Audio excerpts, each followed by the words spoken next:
ദൈവ തിരുനാമത്തിന് വീണ്ടും മഹത്വം. വിശുദ്ധന്മാരുടെ കൈകൾ എന്നുള്ള പഠന പരമ്പരയുടെ രണ്ടാമത്തെ എപ്പിസോഡിലേക്ക് എല്ലാ മാന്യപ്രേക്ഷകർക്കും സ്വാഗതം. ഇന്ന് ദൈവവചനം കെട്ടുന്ന കൈ എന്നുള്ള ഒരു വിഷയമാണ് ഞാനിവിടെ സംസാരിക്കാൻ ആഗ്രഹിക്കുന്നത്.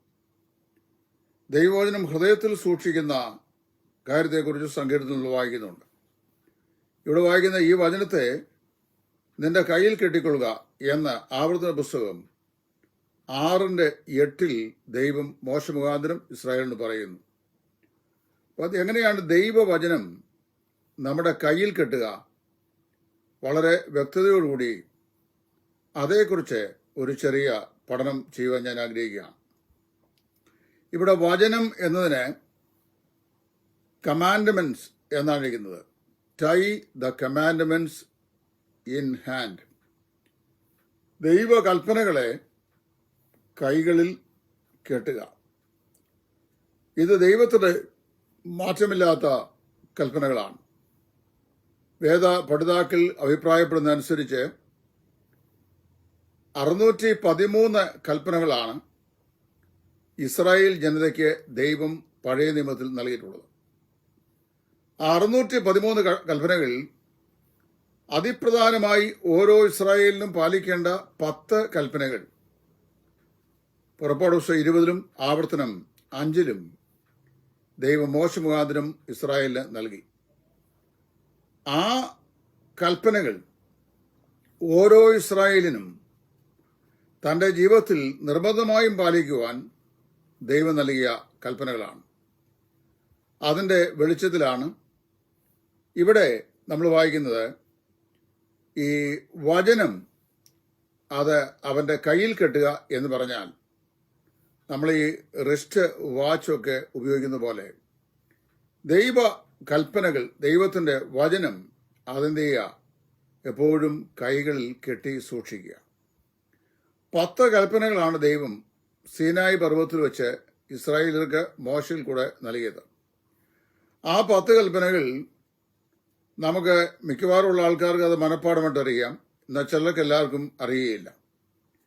ഞാനല്ലാതെ അന്യ ദൈവങ്ങൾ നിനക്കുണ്ടാകരുത്. അതാണ് ആദ്യത്തെ കൽപ്പന. ഇസ്രായേലിനെ കൽപ്പനകളെ വെളിപ്പെടുത്തിയ ദൈവം ഏകനാണ്. ഞാനല്ലാതെ അന്യ ദൈവങ്ങൾ നിങ്ങൾക്ക് ഉണ്ടാകരുത്. 2, ഒരു വിഗ്രഹവും യാതൊന്നിൻ്റെയും പ്രതിമയും ഉണ്ടാക്കരുത്. ഒരു വിഗ്രഹവും യാതൊന്നിൻ്റെയും പ്രതിമയും ഉണ്ടാക്കരുത്. ഏതെങ്കിലുമുള്ള പ്രതിമകൾ ഉണ്ടാക്കി അത് ദൈവസങ്കല്പം ആക്കി വെച്ചാൽ അത് ദൈവത്തിന് ഇഷ്ടമില്ലാത്ത അനിഷ്ടമായ പ്രവൃത്തിയാണെന്ന് ദൈവവചനം പറയുന്നു. അതുകൊണ്ട് യാതൊന്നിൻ്റെയും പ്രതിമ ഉണ്ടാക്കരുത്, ഒരു പ്രതിമയെയും നമസ്കരിക്കരുത് എന്നാണ് കർത്താവിൻ്റെ കൽപ്പന. അപ്പോസ്തല പ്രവൃത്തികളുടെ പുസ്തകം അതിൻ്റെ 17 അധ്യായത്തിൽ അരയോപക കുന്നിന്മേൽ വെച്ച് അപ്പോസ്തലനായ പൗലോസ് അവിടെയുള്ള താത്വിക ആചാര്യന്മാരോട് സംസാരിക്കുമ്പോൾ അവിടെ പറയുന്നുണ്ട്, വിഗ്രഹങ്ങൾ, അതായത് മനുഷ്യന്റെ കൈപ്പണിയായത് ദൈവമല്ല, മനുഷ്യന്റെ കൈപ്പണിയായത് ദൈവമല്ല എന്ന് വളരെ വ്യക്തമായി പറഞ്ഞിട്ടുണ്ട്. യെശയ്യാപ്രവാചകന്റെ പുസ്തകം നാം വായിക്കുമ്പോൾ, നിങ്ങൾ എന്നെ ആരോട് അല്ലെങ്കിൽ എന്തിനോട് ഉപമിക്കുന്നു? ഒരുവൻ കാട്ടിൽ ചെല്ലുന്നു, ഒരു മരം കോടാലി കൊണ്ട് വെട്ടിയെടുക്കുന്നു, അതിനെ ഉളികൊണ്ട് ചെത്തി അതിൻ്റെ ഒരു ഭാഗം തൻ്റെ വീടിൻ്റെ ഉമ്മരത്തിനായിട്ട് അവൻ ഉപയോഗിക്കുന്നു, വേറൊരു പീസ് കൊണ്ട് അവനൊരു ദേവനെ ഉണ്ടാക്കുന്നു, എന്നിട്ട് അതിൻ്റെ മുമ്പാകെ അവൻ വീണ് നീയല്ലോ എന്നെ സൃഷ്ടിച്ചത് എന്ന് പറയുന്നു.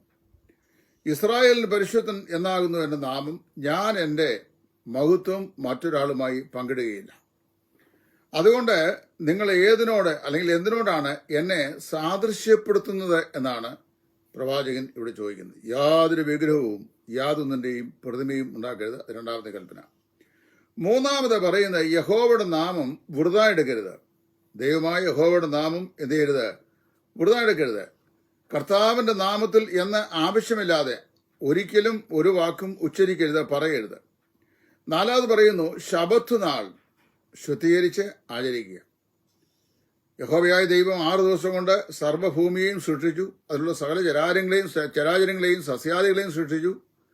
7-ാം ദിവസം താൻ തന്റെ സൃഷ്ടിയിൽ നിന്ന് നിവൃത്തനായി സ്വസ്ഥനായിരുന്നു എന്ന് വായിക്കുന്നു.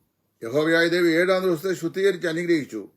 ഇത് നിങ്ങൾക്ക് എന്നേക്കും സ്വസ്ഥതയുടെ ദിവസമായിരിക്കണം എന്ന് കൽപ്പിച്ചു. അത് ശബത്ത് നാളിനെ ശുദ്ധീകരിച്ച് ആചരിക്കുക. 3 പിന്നെ പറയുന്നത്, നിന്റെ അപ്പനെയും അമ്മയെയും ബഹുമാനിക്കുക. ഇത് പുതിയ നിയമത്തിൽ അപ്പോസ്തലനായ പൗലോസ് എടുത്തു പറയുമ്പോൾ, നിനക്ക് നന്മ ഉണ്ടാകേണ്ടതിനും നീ ദീർഘായുസോടെ ജീവിച്ചിരിക്കേണ്ടതിനും നിന്റെ അപ്പനെയും അമ്മയെയും ബഹുമാനിക്കുക എന്നത് വാഗ്ദത്തത്തോടു കൂടിയ ആദ്യ കൽപ്പനയാകുന്നു എന്നാണ് പറഞ്ഞിരിക്കുന്നത്. അപ്പൊ അപ്പനെയും അമ്മയും ബഹുമാനിക്കുക 5-ാമത്തെ കൽപ്പനയാണ്. 6, കൊല ചെയ്യരുത്. ഒരു മനുഷ്യന്റെയും പ്രാണനെ എടുക്കരുത്. കാരണം മനുഷ്യന് പ്രാണൻ നൽകിയ ദൈവമാണ്. സൃഷ്ടാവായ ദൈവം ഒഴികെ മറ്റാർക്കും മനുഷ്യന്റെ ജീവനെ എടുക്കുവാൻ അവകാശമില്ല. അതുകൊണ്ടാണ് കൊല ചെയ്യുന്ന ആളുകൾക്കെതിരെ രാജ്യങ്ങൾ ശിക്ഷാ നിയമം പ്രകാരം പ്രോസിക്യൂട്ട് ചെയ്ത് അവരെ കുറ്റക്കാരായി കണ്ടെത്തി ശിക്ഷിക്കുന്നത്. കൊല ചെയ്യരുത്, വ്യഭിചാരം ചെയ്യരുത്. വളരെ കർക്കശമായ 7-ാമത്തെ കൽപ്പനയാണ്, വ്യഭിചാരം ചെയ്യരുത്. 8, മോഷ്ടിക്കരുത്. കൊല ചെയ്യരുത്, വ്യഭിചാരം ചെയ്യരുത്, മോഷ്ടിക്കരുത്. കൂട്ടുകാരന്റെ നേരെ കള്ളസാക്ഷ്യം പറയരുത്. 15-ാം സങ്കീർത്തനം വായിക്കുമ്പോൾ, യഹോവേ നിന്റെ വിശുദ്ധപർവ്വതത്തിൽ ആർ നിൽക്കും എന്ന് ചോദിച്ചുകൊണ്ട് വരുമ്പോൾ, കൂട്ടുകാരന് നേരെ യേശുവിനെ പറയാത്തവനും തന്നെ എന്ന് പറഞ്ഞിട്ടുണ്ട്. കൂട്ടുകാരന്റെ നേരെ കള്ളസാക്ഷ്യം പറയരുത്.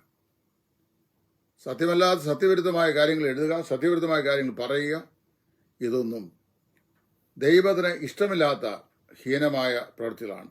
അടുത്ത് പറയുന്നത്, കൂട്ടുകാരന്റെ ഭാര്യയെ മോഹിക്കരുത്.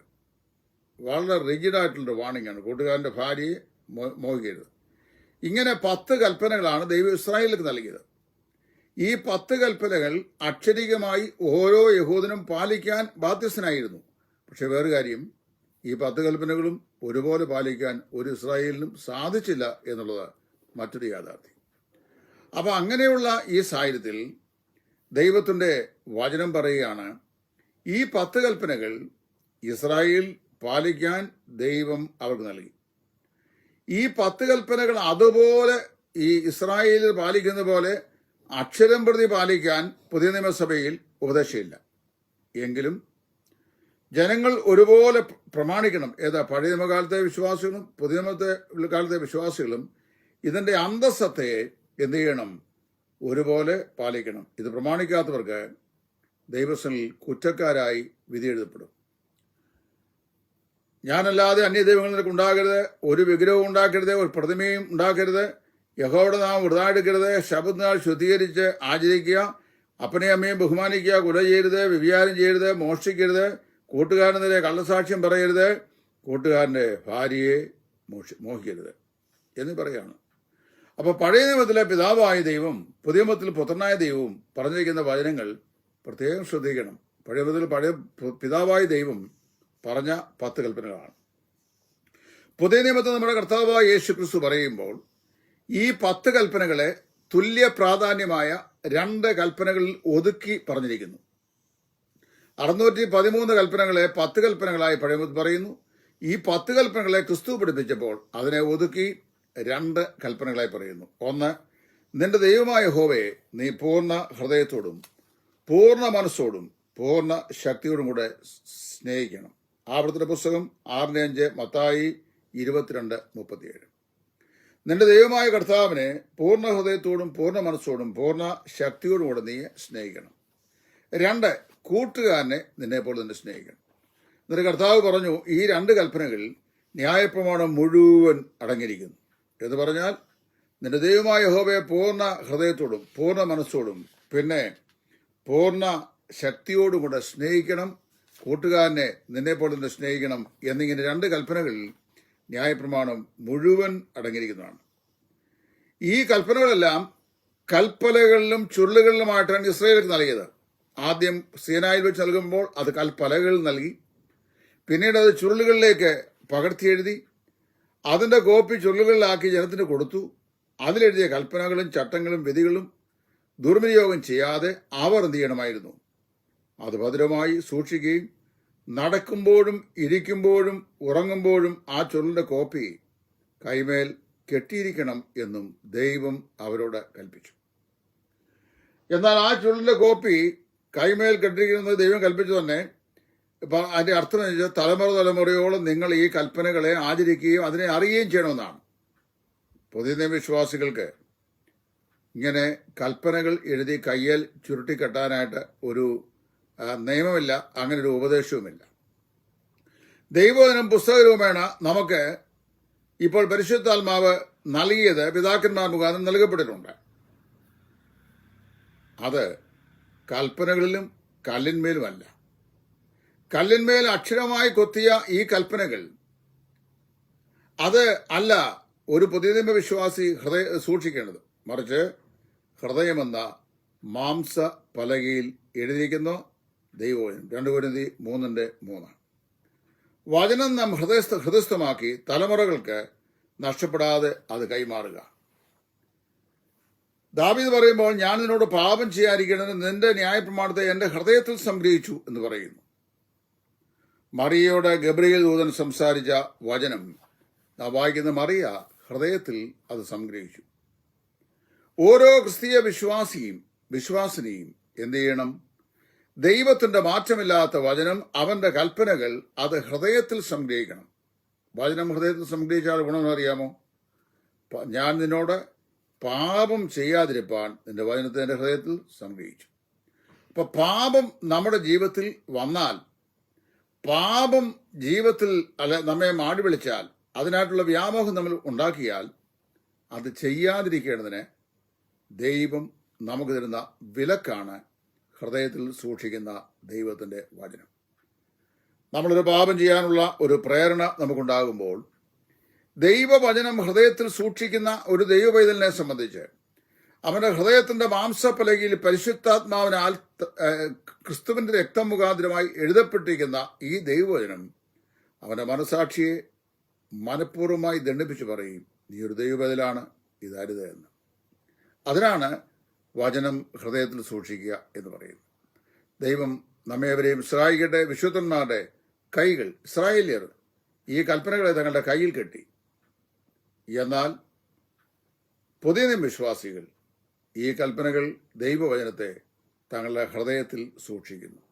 ഹൃദയത്തിൽ സൂക്ഷിക്കപ്പെടുന്ന ദൈവവചനം പാപം കൂടാതെ നമ്മെ തന്നെ സൂക്ഷിക്കപ്പെടുവാൻ നമ്മെ കൃപയിൽ സൂക്ഷിക്കുകയും സഹായിക്കുകയും ചെയ്യും. കർത്താവിന് വെച്ചാൽ ഇതിന്റെ 3ാമത്തെ എപ്പിസോഡ് അടുത്ത പ്രാവശ്യം നമുക്ക് ചിന്തിക്കാം. ദൈവം നമ്മേവരെയും സഹായിക്കട്ടെ.